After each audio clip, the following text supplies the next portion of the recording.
오늘 읽어드릴 책은 피부에 헛돈 쓰지 마라입니다. 네, 이 책은 피부에 관심이 있는 분이라면 한 번쯤 읽어보면 굉장히 도움될 만한 내용이 많은 책입니다. 피부과 전문의가 썼고요. 의사 선생님, 함익병 선생님께서 지으셨습니다.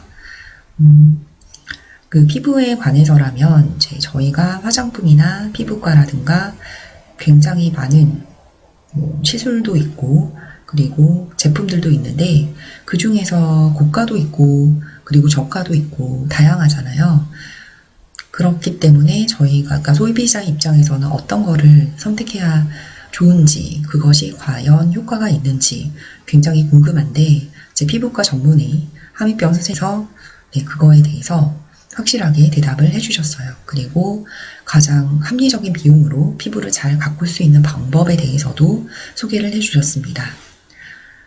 그래서 저는 개인적으로 이 책을 읽고 피부에 대한 가이드라인을 정말 제대로 얻은 것 같아서 책을 추천하고요. 우리가 많이 이제 신경을 쓰고 돈을 투자하는 피부이다 보니까 한 번쯤은 전문가의 의견을 듣고 본인이 합리적인 판단을 하고 그런 시중의 제품들을 이용해야겠다라는 생각이 들었습니다. 읽어드리면요. 첫 번째 내용은 피부는 유전적으로 결정된다라는 내용입니다. 19페이지.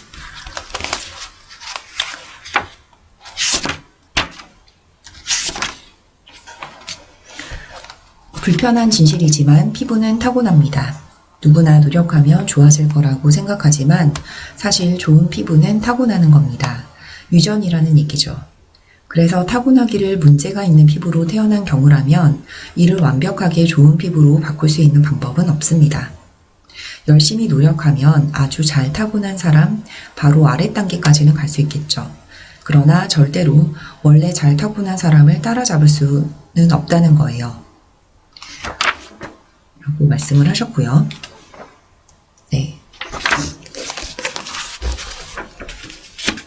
그리고 27페이지. 소중한 피부, 각질에 대해서 설명을 하고 있습니다. 각질하면 우리는 벗겨내야 되고, 안 좋은 걸로 생각을 하는데, 선생님께서는 좀 다르게 말씀을 하셨어요. 이게 맞는 거겠죠? 27페이지. 여성들의 경우 메이크업을 지운다고 클렌징을 한 다음에도 그 어떤 것도 남기지 않겠다는 의지로 뽀득뽀득 폼클렌징을 또 하죠. 보통 2중, 3중 세안을 하는데 사실 그게 피부에는 안 좋은 거예요. 오랜 시간 뽀드득 소리 날 때까지 피부를 밀면 피부를 보호하는 각질이 다 벗겨져 버려요. 이를 과유불급이라고 합니다. 지나치면 모자람보다 못하다고 하죠. 각질은 잘 모셔둬야 합니다. 각질을 현미경으로 확대해서 보면 흡사 잘 지어진 한옥 지붕의 기와장처럼 보여요. 기와장을 다 제거하면 집은 어떻게 될까요? 비가 오면 집 안으로 빗물이 다 떨어지겠죠. 마찬가지로 피부를 보호하기 위해서 가장 중요한 것이 각질이기 때문에 마치 지붕에 기와장을 쌓듯 피부에 각질을 잘 붙여두어야 해요. 지나치게 많이 씻으면 각질이 너덜너덜해지다가 결국 허옇게 일어나는 거예요. 이것이 각질의 실체라고만 생각하고 각질 제거제라는 것을 이용해서 허옇게 일어난 것을 또다시 박박 문질러 없애고 있는 겁니다.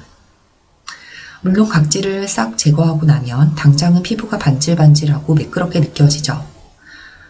하지만 각질을 벗겨내고 나면 사실상 피부는 가장 중요한 보호막이 사라져 쉽게 망가지고 맙니다. 저희가 보통 알고 있는 바랑은 굉장히 다른 그런 내용이어서 저도 충격적이었어요. 이거는. 그리고 40페이지. 피부는 방어기관입니다. 피부는 방어기관이지 흡수기관이 아닙니다. 이 사실을 오해하기 때문에 피부에 좋은 성분이 듬뿍 들어있는 제품이라고 해도 바르는 순간 피부 표면에 잠시 보습 효과를 줄 뿐 다른 효과는 거의 기대할 수 없다고 보면 맞습니다. 그리고 화장품에 대해서 쓰신 부분도 있는데요. 화장품. 자, 피부과 43페이지고요. 피부과 의사의 상식으로 봤을 때 화장품에 들어가는 돈은 품목당 최대 2만 원에서 3만 원이면 충분해요. 화장품의 기본 구성 성분은 되게 비슷하거든요. 적정량의 보습제와 기름, 계면활성제, 향료, 기능성 활성 성분, 그리고 대부분이 정제수예요. 화장품의 효과는 피부 보습 작용 외에는 크지 않은데 그 보습 기능조차도 1만원짜리랑 10만원짜리 화장품을 비교했을 때 10배의 차이가 나지는 않는다는 거죠. 그러니 화장품은 스킨, 로션, 수분크림 등 본래의 보습 기능에 충실한 것이면 돼요. 자, 날 위해 비싼 화장품 하나 사서 쓰지 못할까라는 자기 위안으로 돈을 쓰고 싶은 거라면 별 수 없지만 보습 기능에 관한 한 마트에서 사는 화장품이라고 그 기능이 떨어지지 않는다는 겁니다. 자, 그리고 화장품 종류와 개수가 많이도 필요 없다고 합니다. 네. 그래서 클렌저 하나만 봐도 클렌징 오일부터 폼 클렌저, 클렌징 로션과 크림까지 그 종류와 쓰임이 다르다고 이제 화장품 회사에서는 네, 그렇게 광고를 하고 선전하는데 다 한 귀로 듣고 한 귀로 흘려버리면 됩니다. 라고 하셨어요. 그러면 화장품 고를 때 살펴야 될 거는 무엇인가? 네. 피부에 발랐을 때 트러블이 나지는 않는가, 피부가 편안하게 느끼는가 정도입니다. 우리나라만큼 화장품에 대해서 정부에서 엄격하게 규제하는 나라가 많지 않대요. 그래서 국산 화장품이 충분히 안전하고 품질이 좋다고 합니다. 오히려 출처불명의 수입 화장품이 위험할 수 있대요. 그러니 허가를 받은 화장품 중에서 자신의 경제 상황에 맞게 합리적으로 골라 쓰면 됩니다. 네. 그리고 다음 내용이 가장 중요한데요. 그렇다면 좋은 피부를 유지하기 위해서 저희가 어떻게 해야 할까요? 라는 부분에 대해서 알려주십니다.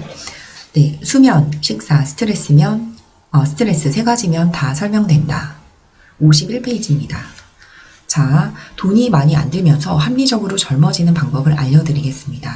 일단 일찍 자고 일찍 일어나세요. 잠을 푹 자라는 말이죠. 그리고 새끼 식사 232페이지.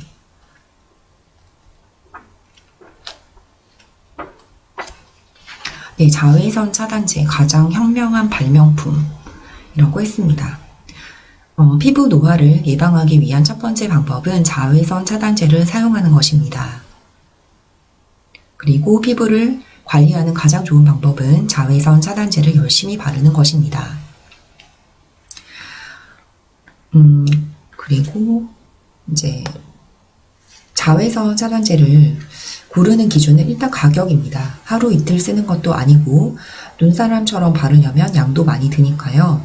비싼 거 사서 아끼면서 바르느니 싼 거 사서 듬뿍 바르는 게 좋습니다. 그리고 자외선 차단제를 고르는 두 번째 기준은 오늘 가는 곳입니다.